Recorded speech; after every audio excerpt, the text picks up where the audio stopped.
Hello everyone, आज है 15 फरवरी और आज इस वीडियो में हम बात करने जा रहे हैं एनएचपीसी के बारे में। 96 रुपीज़ का शेयर है ये और आज तकरीबन 9% की तेज़ी दिखा चुका है। आज बाजार अगर आप देखोगे तो थोड़े बहुत करेक्शन दिखा रहा है, चाहे वो सेंसेक्स की बात करें या फिर निफ्टी बैंक की बात करें। करेक्शन से लेकिन मिड कैप में भर भर की तेज़ी है। इतना ही नहीं, जो सरकारी कंपनियां पिछले हफ्ते भाई साहब बहुत बड़े करेक्शन से गुजर रही थी, इसने लगातार तेज़ी दिखाई है। चाहे एनएचपीसी में आज 8.5% की तेज़ी हो, चाहे एसजेवीएन में 5.5% की तेज़ी हो, चाहे हम यहाँ पर एनबीसीसी में तेज़ी देख रहे हो या फिर चाहे आईआरएफसी से लेकर आरवीएनएल में तेज़ी देखने को मिल रही है, तो वापस से कह सकते हैं कि तेज़ी जो है वो लौटती हुई नज़र ज़रूर आई है। बात करेंगे उसके बारे में, लेकिन उससे पहले अगर आपने अभी तक चैनल को सब्सक्राइब नहीं किया तो प्लीज़ अभी इसे सब्सक्राइब कर लीजिए, क्योंकि आगे भी बहुत सारे वीडियोस हैं जो आपको काफ़ी ज़्यादा हेल्प करेंगे। तो एनएचपीसी के ऊपर कल भी मैंने वीडियो बनाया था और कल मैंने कहा था कि देखो, जब भी गिरावट आएगी यहाँ पर आपको यहाँ पर 20% का करेक्शन देखने को मिलेगा। 112 रुपये से गिर कर ये 80 तक चला गया था, तो करेक्शन ऑलरेडी हो चुका था उतना। तो फिर बाद में उसने घूमना शुरू करा और पिछले 2 दिनों से मैंने यही कहा है कि खरीदारी के मौके यहाँ पर बनते नजर आ सकते हैं। लेकिन हाँ, एक जो 75 से 80 का लेवल है वो एक स्ट्रॉन्ग सपोर्ट के तौर पर यहाँ पर काम जरूर करेगा और तेजी जरूर आई है। यहाँ पर अगेन एक रेजिस्टेंस वाला लेवल होगा 112 रुपए के आसपास का। अगर वो लेवल इसने सक्सेसफुली ब्रीच कर दिया तो वो ब्रेकआउट का सिनारियो हो जाएगा। अगर नहीं कर पाया तो वापस गिरकर 90 पर भी आएगा। लेकिन हाँ, कंपनी मुझे लगता है कि लॉन्ग टर्म के लिहाज से खराब नहीं है और डिविडेंड भी इन्होंने बड़ा अनाउंस करा है और डिविडेंड के चलते भी थोड़ी बहुत बाइंग दोबारा से लौटती हुई नजर आ रही। भले ही नंबर्स खराब आए थे, जिसके चलते एक झटके में 96 से 81 पे शेयर चला गया था, लेकिन वाह, उसके अगले ही दिन पहिया घूमा और धीरे धीरे अब ये ऊपर की तरफ जाने की कोशिश कर रहा है और दोबारा से 100 रुपए का जो लेवल है वहां पर जाने की कोशिश ये कर रहा है और पहुंचता आपको नजर भी आएगा। एक साल का अगर हम ग्राफ देखेंगे तो भाई साहब 135% का ग्रोथ है। इससे पहले देखो धीरे धीरे भाग रहा था, लेकिन एक अच्छी रफ्तार जनवरी फरवरी में यहाँ पर देखने को मिली और काफ़ी अच्छी तेज़ी थी यहाँ पर। बाद में करेक्शंस भी आया जो कि एक्सपेक्टेड था। पूरे जो सरकारी कंपनी है वहाँ पर गिरावट देखने को मिल भी रही थी, तो थोड़ा बहुत असर यहाँ पर भी हमें देखने को मिला और जो नंबर्स थे वो वाकई में उतने अच्छे नहीं थे, जिसके चलते गिरावट आई। लेकिन अगेन मैं कह रहा हूँ कि जो मार्च का महीना होता है, देखो कल भी मैंने ये चीज़ एक्सप्लेन करी थी कि जो मार्च का महीना होता है उसमें गर्मियाँ बढ़ना शुरू हो जाएगी। तो ऐसे में हर टीवी चैनल पर आपको एक ही चीज़ देखने को मिलेगी, यहाँ पर इतना टेम्परेचर बढ़ गया, उतना टेम्परेचर बढ़ गया, उसके चलते पावर कंजम्पशन बढ़ने वाला है। ये पावर कंपनी को फ़ायदा होगा, उसको फ़ायदा होगा और ऐसे में सब कुछ भागना शुरू कर देगा।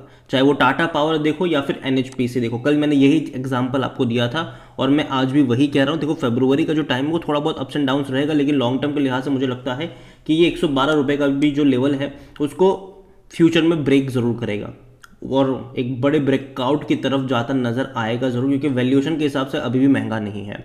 यहाँ पर आज वॉल्यूम्स देखोगे तो भाई साहब बड़ी क्वांटिटी में है ये। ऑलमोस्ट 12 करोड़ तक के शेयर ट्रेड हो चुके हैं। बाजार जस्ट अभी खुला है बाजार और यहाँ पर 12 करोड़ तक के शेयर्स ट्रेड हो चुके हैं। तो बहुत बड़ी क्वांटिटी में कह सकते हैं कि यहाँ पर ट्रेडिंग जो है वो देखने को मिल रही है और ये अच्छी बात है। और वापस से जो पीएसयूज में जो मोमेंटम लौटा है वो बड़ी बात है। कंपनी अगर आप देखोगे तो भाई साहब पावर सेक्टर से जुड़ी हुई कंपनी है, ये पावर स्टेशन है और हाइड्रो पावर में इनका काफ़ी बड़ा लार्जेस्ट डेवलपमेंट कह लो यहाँ पर वो है। इसके अलावा कंपनी जो है वो अपने आप को डाइवर्सिफाई भी कर रही है सोलार में और विंड में।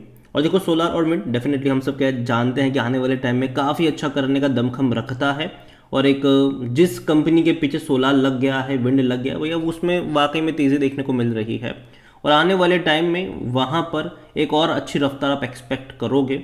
और यहाँ पर मैं मान के चल रहा हूँ कि एनएचपीसी को कंपनी अब तक कुछ अच्छा परफॉर्म नहीं करा था उसने, लेकिन पिछले 2 सालों से अगर आप देखोगे तो एक बहुत शानदार तेज़ी दिखाई है और मैं उम्मीद करता हूँ कि आगे भी ये जो रफ्तार है वो चलती रहे। अगर आप वैल्यूएशन के हिसाब से देखेंगे तो अभी भी महंगा नहीं है।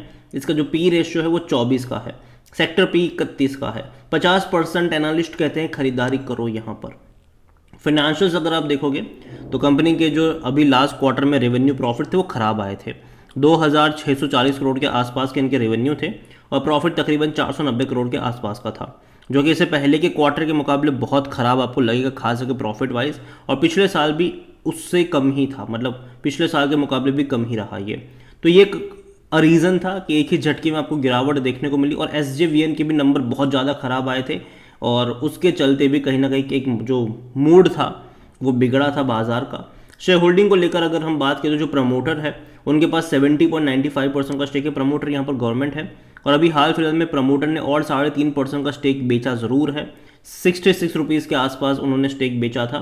बड़े इंस्टीट्यूशंस की एंट्री भी अच्छी खासी है, मतलब काफ़ी सारी होल्डिंग देखने को मिल रही है, चाहे वो म्यूचुअल फंड्स हो, डोमेस्टिक हो या फिर FIs हो। हालांकि ये दिसंबर की है, लेटेस्ट शेयर होल्डिंग पैटर्न देखना इंटरेस्टिंग होगा क्योंकि जनवरी महीने में डबल हुआ है ये, ठीक है, जनवरी महीने में डबल हुआ है, तो वो देखना इंटरेस्टिंग होगा यहाँ पर कि ऑलमोस्ट डबल हुआ है कि जब डबल हो गया था तो भैया कौन खरीद रहा था, कौन बेच रहा था। यहाँ पर रिटेल और अदर के मिलाकर 8.26% की होल्डिंग है। और जहाँ तक बात करी जाए इस कंपनी में डिविडेंड को लेकर तो वो भी इन्होंने अनाउंस करा है। और किसको मिलेगा डिविडेंड? जिस किसी के पास 22 फरवरी से पहले शेयर्स होंगे उन सबको पर शेयर ₹1.40 का डिविडेंड मिलेगा। और जनरली देखो जिस दिन डिविडेंड होगा 22 तारीख को ये वापस आपको ऑलमोस्ट ₹1-1.5 की गिरावट भी दिखाता नजर आएगा, लेकिन बाद में वापस रिकवर भी कर जाएगा। तो देखा जाए तो अच्छा खासा डिविडेंड अनाउंस हुआ ज़रूर है और साल में 2 बार ये पे करता है। उससे पहले भी अगर आप देखो तो 2023 में पहले ₹1.40 का डिविडेंड पे किया था, फिर अगस्त में 45 पैसे का डिविडेंड पे किया था और हर बार सेम ही है, फरवरी और अगस्त में ये डिविडेंड पे करते हैं, तो इस बार भी वैसा ही रहा। तो देखा जाए तो कंपनी मेरे हिसाब से पावर सेक्टर में देखो अभी भी दमखम बचा ज़रूर है और काफ़ी अच्छी रफ्तार इसने पकड़ी है। और देखा जाए तो जो तेज़ी है ना वो पिछले 2 सालों में आई है।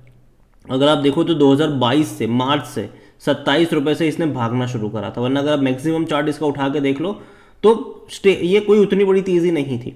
ऐसे मूव्स पहली बार यहाँ पर बने हैं, तो जाहिर सी बात है जब बहुत शॉर्ट टर्म में बहुत बड़े मूव्स बनते हैं तो जब गिरावट भी आती है तो वैसी आपको देखने को मिलेगी यहाँ पर। और मैंने पहले भी कहा था जब ये 100 रुपये के आसपास था कि यहाँ से जब ये गिरेगा तो एटलीस्ट 20% का करेक्शन दिखाएगा। और 112 रुपये का इंट्राडे हाई बनाने के बाद ये 80 पर भी गया था, तो ऑलमोस्ट 20% से ही ज़्यादा का ही करेक्शन दिखाया था उसने और फिर वहाँ पर बाइंग के मौके बनते नजर आए। मैं अभी भी यही कहूँगा कि है तो बने रहो यहाँ पर, लेकिन जहाँ तक बात आती है फ्रेश बाइंग की, अभी का जो लेवल है ये जो 94 रुपीज़ का जो लेवल, 95 रुपीज़ का जो लेवल है, यहाँ से बाय ऑन डिप्स होता है। यहाँ पर अब एक साथ बहुत बड़ी क्वांटिटी में खरीदारी के मौके नहीं हैं। अब काफ़ी लोग क्या करेंगे कि अभी यहाँ पहुँचा एक साथ बहुत बड़े शेयर में खरीदारी करके बैठ जाएंगे, तो वो मत करना। अगर आपको मान लीजिए कि 1000 शेयर खरीदने हैं तो 300 शेयर खरीदो, 10% के डिक्लाइन पे और 300 शेयर ऐड करो, 10% के डिक्लाइन पे और 300 शेयर ऐड करो। तो उस तरीके से अगर आप चाहो तो 3 हिस्से में यहाँ पर इन्वेस्ट करके चल सकते हो।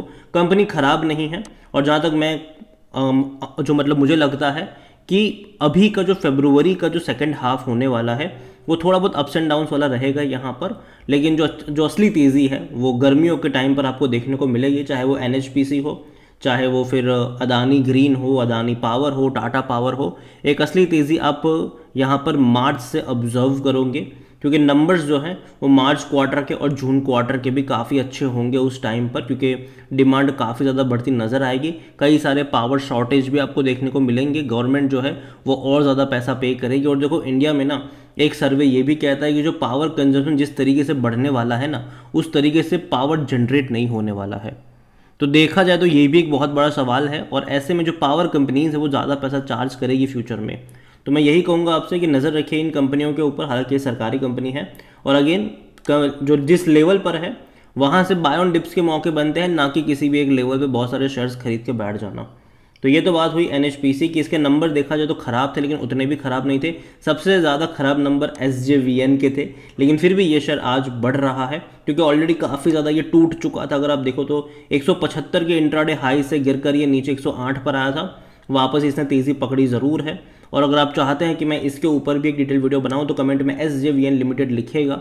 जितनी ज़्यादा कमेंट आएगी उतना जल्दी वीडियो आएगा। वीडियो को यहीं पे एंड करता हूं। पसंद आया हो तो लाइक करो, शेयर करो। चैनल अगर आप पहले बार हैं तो प्लीज़ सब्सक्राइब करें।